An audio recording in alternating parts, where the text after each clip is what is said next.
Assalamualaikum warahmatullahi wabarakatuh. Selamat pagi teman-teman. Selamat datang kembali di channel saya Rindu Hani.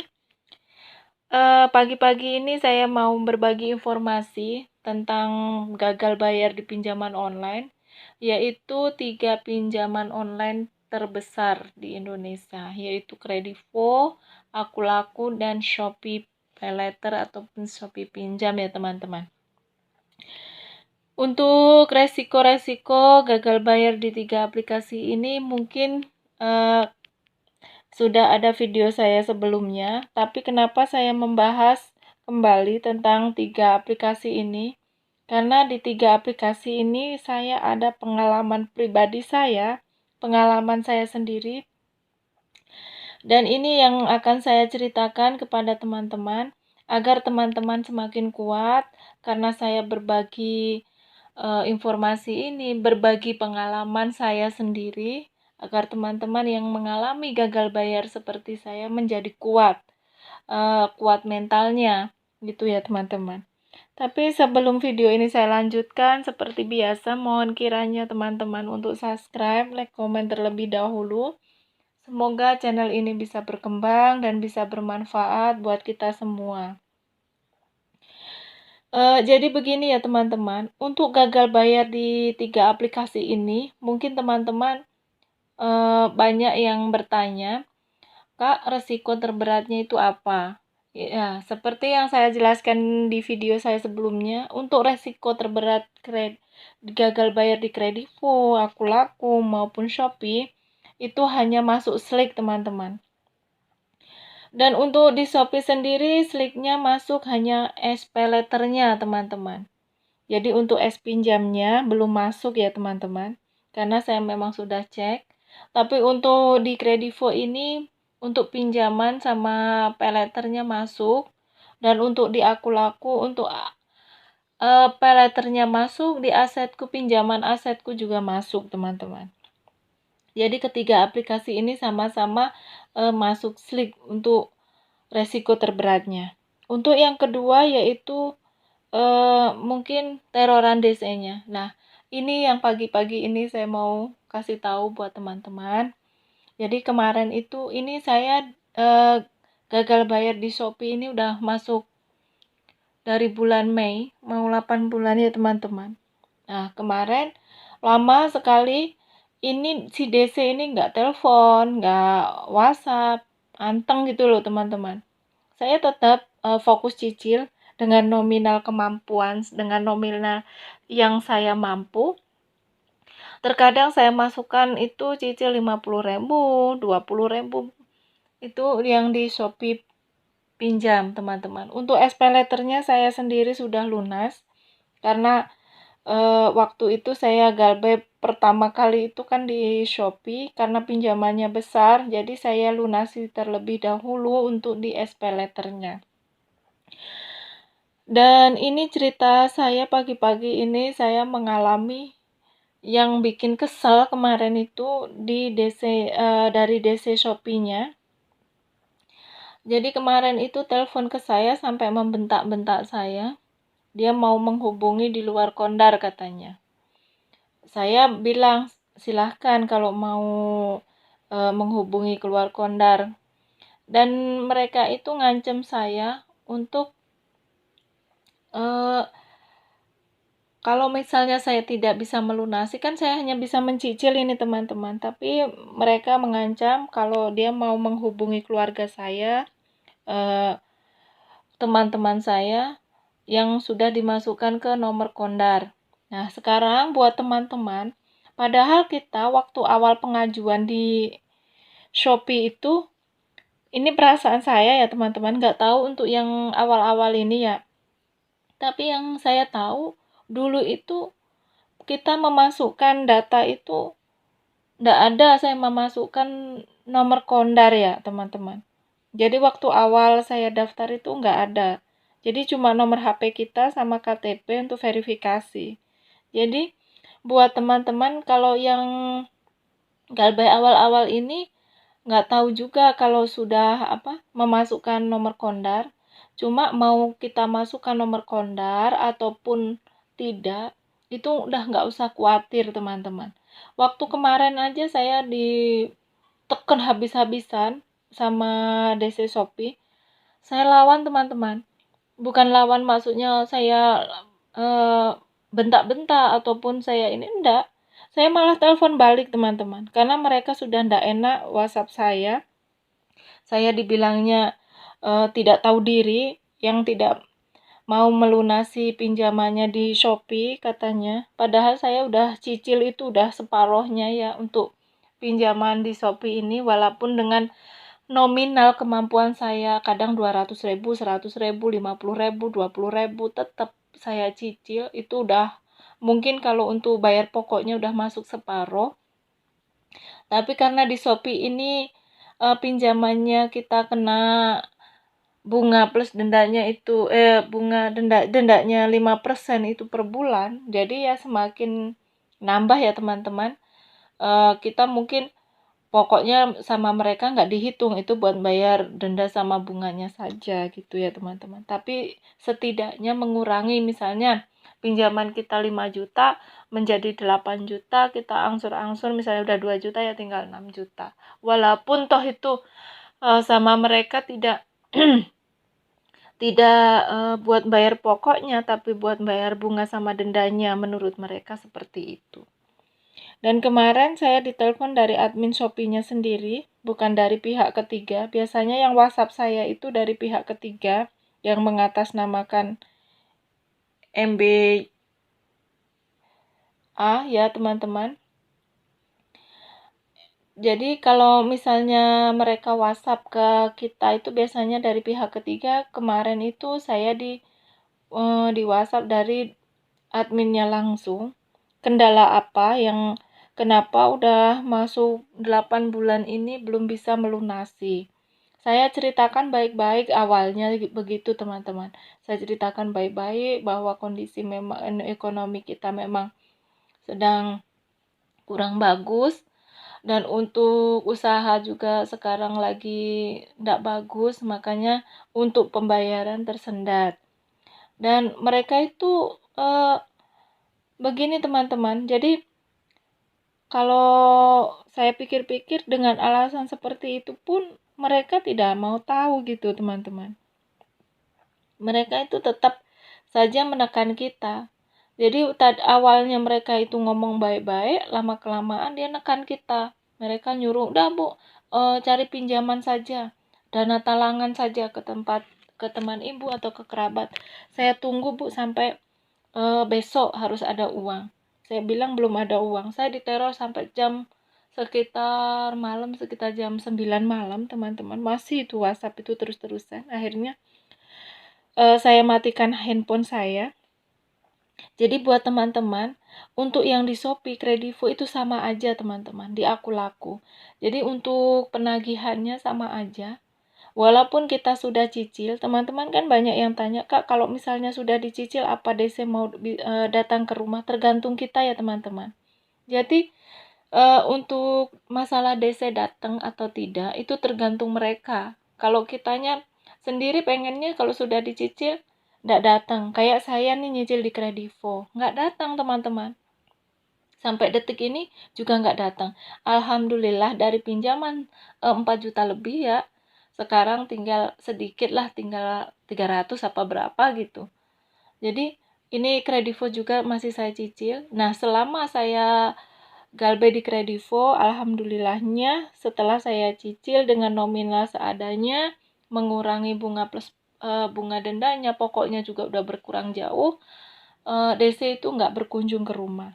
Tapi beda lagi teman-teman. Untuk di aku laku sendiri, kita cicil nih tiap hari. Dari mulai saya gagal bayar 1 minggu, sudah mulai cicil. Dan nominal pinjaman saya cuma 1,5 juta. Saya sudah mencicil lebih dari 1,5 juta. Mungkin pokoknya sudah lebih-lebih. Tapi ini DC masih datang ke rumah. Tapi untuk teman-teman yang takut didatangi DC, menurut saya nggak usah khawatir, karena DC malah lebih bisa diajak maksudnya diajak ngomong baik-baik. Apa keluhan kita itu mereka ngerti gitu teman-teman. Jadi kita jangan membayangkan kalau DC yang datang itu arogan, DC yang datang itu serem atau gimana, ya tergantung kita menerimanya seperti apa. Kalau mereka datang kita sambut baik-baik, kita ngobrolin baik-baik, insya Allah ya DC mungkin juga punya hati ya teman-teman, mereka juga ngobrolnya juga enak gitu. Jadi untuk DC aku yang datang itu lebih ke ngerti ketimbang DC yang neror kita lewat WhatsApp. Gitu ya teman-teman. Jadi untuk teman-teman yang selalu bertanya, Kak, ini gimana sudah saya cicil, nanti DC kira-kira datang enggak? Itu tergantung. Tergantung pinjamannya juga, tergantung lingkungan itu banyak yang galbay atau tidak. Kalau banyak yang galbay, mungkin kita juga ikut dikunjungi ya teman-teman. Tapi kalau kita pinjamannya di bawah 1 juta, mungkin juga enggak dikunjungi ya teman-teman. Tapi untuk di aku sendiri, ini DC sudah merata ya teman-teman. Untuk di aku DC-nya merata, udah kayak jamur. Jadi kita gagal bayar berapa aja, ini loh tinggal bunganya aja, tetap aja DC datang. Tapi untuk mengantisipasi semuanya, ini pengalaman saya pribadi teman-teman. Sebelum DC datang, kalau ada WhatsApp mau datang, teman-teman nggak usah takut. Kalau misalnya ada ancaman-ancaman mau datang, silahkan datang gitu. Kalau mau datang, tapi sepeser pun saya nggak bisa bayar, karena memang kemampuan saya belum ada. Nanti saya bayar cicil semampu saya lewat aplikasi. Itu aja ucapannya setiap di WhatsApp DC. Insya Allah DC itu nanti berpikir ulang, ini orang nanti tak datangi ada uang nggak? Mungkin begitu kan teman-teman. Akhirnya mereka malas mau datang ke rumah kita itu. Jadi setiap di WhatsApp DC jawabannya seperti itu aja. Ini pengalaman saya dan itu saya terapkan ke yang lain gitu, ke aplikasi-aplikasi lain, dari mulai Kredivo, Shopee sampai sekarang saya belum dikunjungi DC lapangannya. Karena saya kalau di WhatsApp, di telepon seperti itu bilangnya, dan saya fokus untuk cicil saja semampu saya. Tapi untuk di aku laku memang begitu teman-teman. Jadi mereka itu tidak cuma berkunjung itu menagih. Jadi intinya mereka pengen tahu kenapa kita gagal bayar, dan mungkin juga mereka berkunjung bukan sekedar untuk nagih uang atau bagaimana. Dia kalau itu menurut DC-nya ya yang datang, dia pengen tahu kenapa kita itu sampai gagal bayar. Dan setelah DC datang ini, untuk di aku laku ini malah kita berembuknya enak teman-teman. Jadi nggak, ya pokoknya kalau DC datang itu diajak ngomong baik-baik aja. Kita nggak, memang kita salah ya teman-teman, kita gagal bayar itu salah karena sudah memakai uang orang, uang perusahaan, dan kita tadinya sudah dibantu. Mungkin kita juga sebagai nasabah juga tidak mau ya gagal bayar, karena memang ini emang bukan keinginan kita, emang kondisi kita. Jadi niat kita kan masih bayar ya teman-teman. Kita utarakan aja sama si DC, kita ngomong baik-baik. Kalau kita hanya mampu bayar semampu kita, misalnya seminggu sekali nyicil ataupun 1 bulan sekali. Itu yang saya alami. Habis itu nggak datang-datang lagi DC-nya teman-teman. Jadi kita juga nggak perlu percaya penuh sama DC yang datang teman-teman. Misalnya nih, saya kemarin pengalaman juga, Bu, sekarang Ibu ada uang nggak? 500.000. Sudah, nanti saya beli kasih tanda lunas, nanti saya kasih surat bahwa Ibu memang kan tinggal bunganya saja, bunga dendanya saja, nanti kita kasih surat ke kantor pusat aku lakunya. Udah Ibu bayar 500 aja, nanti selanjutnya nggak usah dibayar. Itu DC yang pertama itu ngobrol ke saya seperti itu.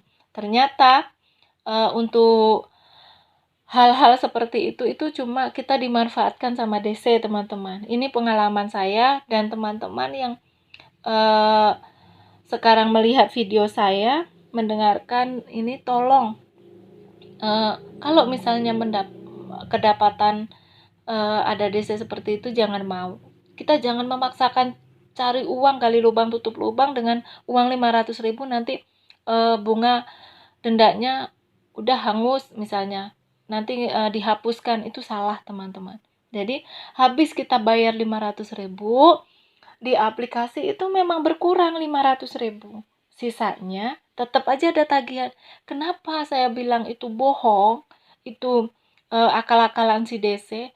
Karena begitu kita bayar 500.000, teman-teman, besoknya lagi ada DC WhatsApp kita, baru lagi.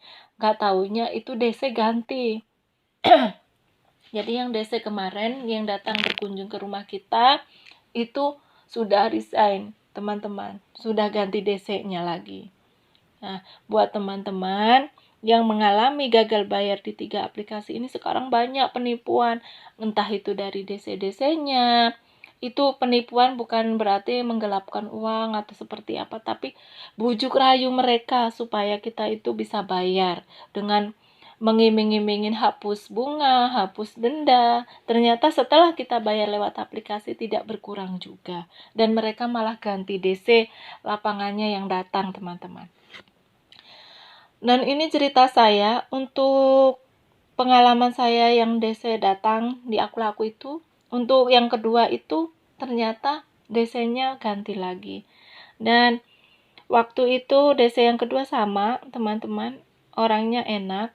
Dia juga mau bantu, istilahnya dia tahu keluhan kita apa, dia mau bantu membackup selama dia yang pegang data kita katanya. Tapi saya mah seperti apa perjanjian saya hanya mampu seminggu 100.000, saya tetap cicil seminggu 100.000, tak berubah dari perjanjian awal saya dari DC yang pertama. Akhirnya sampai sekarang saya cicil, teman-teman, untuk di aku-laku, walaupun itu tinggal tinggal bunga sama dendanya, pokoknya sudah lunas dan lebih-lebih saya bayar